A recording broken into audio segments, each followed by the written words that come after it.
ব্রিটেনে অভিবাসন নিয়ে শুরু হয়েছে নতুন বিতর্ক।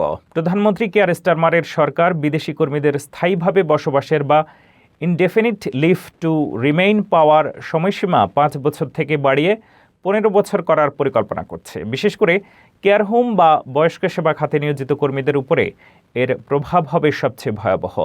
কেন এই কঠোর সিদ্ধান্ত এবং এতে ব্রিটেনের স্বাস্থ্য খাতে কী সংকট তৈরি হতে পারে, বিস্তারিত প্রতিবেদনে।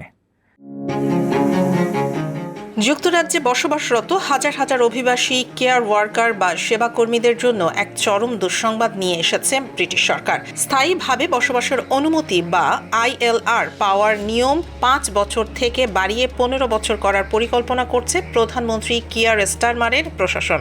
সরকারের এই কঠোর অবস্থানে প্রবাসী কর্মীদের মধ্যে দেখা দিয়েছে তীব্র ক্ষোভ আর অনিশ্চয়তা। বর্তমানে ব্রিটেনে প্রতি 3 জন কেয়ার কর্মীর মধ্যে একজন বিদেশি।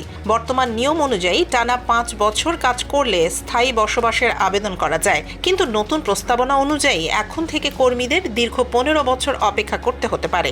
সরকারের দাবি, হাজার হাজার কর্মীকে স্থায়ী বসবাসের সুযোগ দিলে জনসেবা ও পেনশন খাতে প্রায় 10 বিলিয়ন পাউন্ডের বাড়তি চাপ পড়বে।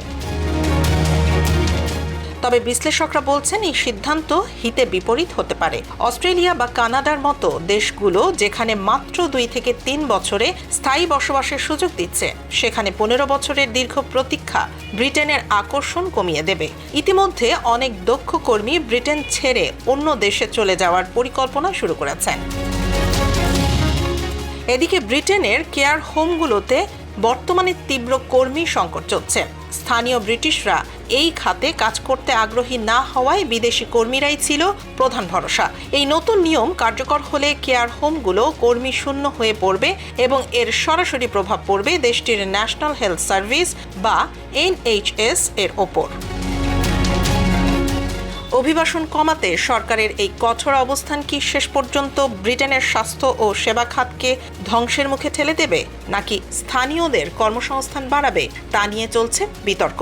তবে বর্তমানে যারা কেয়ার ভিসায় যুক্তরাজ্যে আছেন তাদের জন্য আগামী দিনগুলো হতে যাচ্ছে অনেক বেশি চ্যালেঞ্জিং।